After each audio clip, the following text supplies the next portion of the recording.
Belakangan muncul isu bahwa kasus dugaan pemerasan Nikita Mirzani sedang diupayakan alat buktinya oleh kepolisian ke arah TPPU atau tindak pidana pencucian uang. Dan sejak awal guys, saya katakan bahwa pasal-pasal yang dikenakan terhadap Nikita ini bukan pasal recehan. Ini pasal-pasal yang besar yang penerapannya sangat teknis dan membutuhkan ketelitian tinggi untuk menganalisanya. Kasus ini kan dikenakan 3 dasar hukum ya. Yang pertama adalah pasal 368 KUHP tentang pemerasan. Kemudian pasal 27B ayat 2 Undang-Undang Nomor 1 Tahun 2024 tentang perubahan kedua Undang-Undang ITE. Dan pasal 3, pasal 4 serta pasal 5 dalam Undang-Undang Nomor 8 Tahun 2010 tentang TPPU. Mari kita fokus dulu ke TPPU aja guys. Jadi memang ya di pasal 2 Undang-Undang TPPU tidak disebutkan eksplisit bahwa pemerasan termasuk ke dalam predikat crime. Tapi di huruf Z disebutkan bahwa tindak pidana lain yang diancam dengan pidana 4 tahun penjara atau lebih.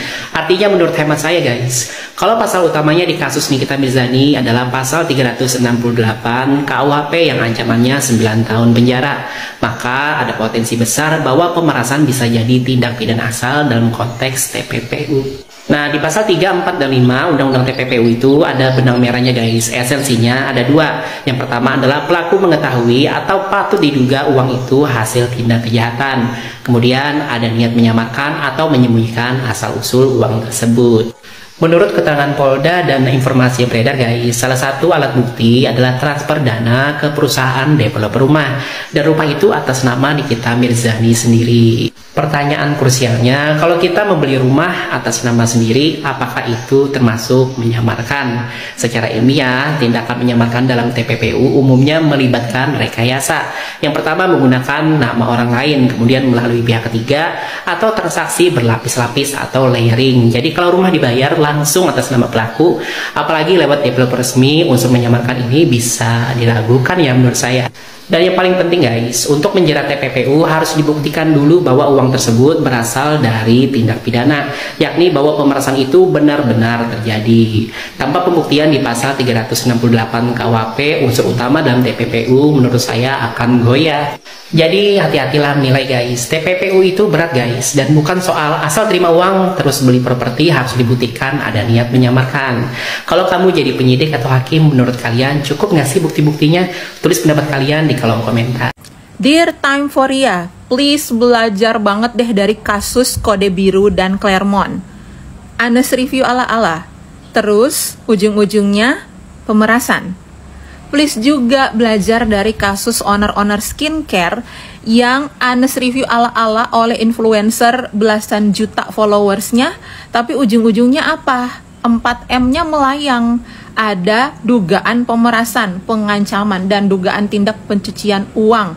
Please stop deh, nggak usah kucuk-kucuk lu ngubungin si oknum influencer ala-ala honest review yang ngejelek-jelekin produk lu, ngebuang-buangin produk lu, bilang produk lu sampah, bilang produk lu mau dibakar, bilang produk lu ini dan itu, bilang produk lu kayak cat tembok. Stop deh. Belajar ya, belajar. Ini udah jadi satu pola pemerasan ala-ala honest review. Ini bukan cuma untuk Time Foria deh, untuk semua yang punya brand, entahkah itu makanan, entahkah itu makeup, skincare, produk teknologi, apapun itu. Belajar deh dari kasus yang udah-udah ya. Selalu polanya gitu, ada oknum ala-ala influencer, ala-ala honest review. Ujung-ujungnya ternyata ya bekerja sama dengan sindikat untuk apa? Memeras lemon. Nih produk lu tuh udah sebagus itu, salesnya setinggi itu, sampai kemarin gua ke Guardian ya, yang ada di kota gua. Abis produk lu. Gimana? Hah? Tanyanya mesti PO dulu, sabar ya kak, masih dalam perjalanan barangnya. Sales lu lagi tinggi. Belajar deh dari kasus-kasus yang kemarin ya, owner-owner skincare itu yang jualannya lagi tinggi-tingginya kayak Dr. Reza Gladys itu ya, salesnya lagi tinggi banget salesnya ya. Itu yang dihajar, itu yang dihantam. Honest review, ujung-ujungnya uji lab manipulatif, ujung-ujungnya 2 juta Singapura dolar dimintain. Udah deh, belajar deh. Nih jangan sampai ya Time Foria ya, lu ada ngehubungin itu oknum influencer ala-ala ya. Jangan sampai nanti lu dimintain duit, jangan sampai Gue cuman kasih tahu aja, kasih ingetin aja, jangan sampai ya. Nih, kalau enggak dia ujung-ujungnya pemerasan, itu black campaign. Jangan sampai juga itu oknum yang ngejelek-jelekin produknya lo, Timeforya, besok-besok dia nge-up produk Lipen juga. Jangan sampai dia ngebanting-bantingin, ngerusak-rusakin nama Timeforya, brand lo, besok-besok dia nge-upin produk Lipen yang lain. Kalau sampai itu oknum ya, dia meng-up produk Lipen yang lain, fix dia black campaign. Kita pantengin aja lah akunnya. Kalau sampai dia jadi brand ambassador atau dia nge-upin produk Lipen yang lain, fix mah dia itu buzzer yang dipakai untuk black campaign.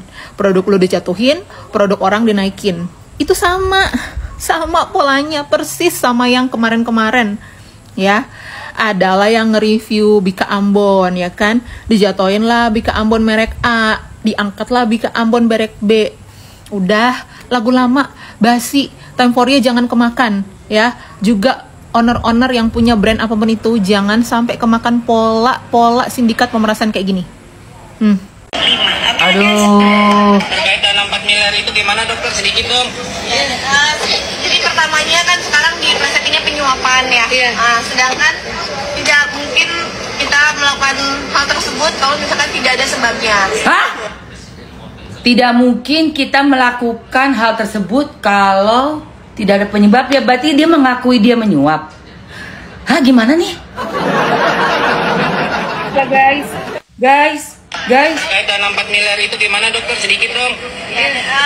Jadi pertamanya kan sekarang diplesetinnya penyuapan ya. Sedangkan tidak mungkin kita melakukan hal tersebut kalau misalkan tidak ada sebabnya, seperti itu. Oh my god. Dia udah ngaku ini. Ini pengakuan, ini bukan. Ini kayak pengakuan deh. Kalian dengernya pengakuan bukan sih nih? Ulang lagi. Dana 4 miliar itu gimana dokter, sedikit dong. Jadi pertamanya kan sekarang diplesetinnya penyuapan ya. Sedangkan tidak mungkin kita melakukan hal tersebut kalau misalkan tidak ada sebabnya, seperti itu. Dan pokoknya gini aja, yang penting pihak kepolisian sudah melakukan tugasnya dengan baik dan mungkin terkait dana 4 miliar itu gimana dokter, sedikit dong. Jadi pertamanya kan sekarang diplesetinnya penyuapan ya. Sedangkan tidak mungkin kita melakukan hal tersebut kalau misalkan tidak ada sebabnya, seperti itu. Dan pokoknya gini aja, yang penting pihak kepolisian sudah melakukan. Lakinya langsung motong. Ini pengakuan. Waduh. Guys, catet guys, ini mah keceplosan guys. Waduh guys, ini mah keceplosan ya. Ini mah keceplosan.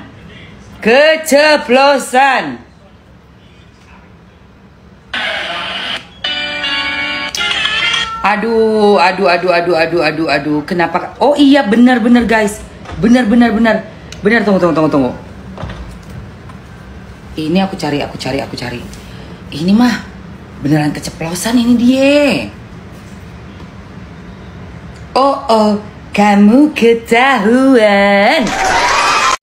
Ternyata rumahnya, nih denger nih ya, ini A1 nih, A1. Rumahnya itu masih nyicil 15 tahun. Gila. Dia kalau nggak ngaku, suruh kasih lihat surat rumah. Nggak bakalan bisa. Pantesan gue bilang kok. A1 dari mananya sih? Ini info A1 kata tante. Orang yang dia bicarakan itu si pengusaha skincare ya, yang rumahnya masih nyicil selama 15 tahun. Lalu kemudian punya hutang di satu factory sebesar 36 miliar.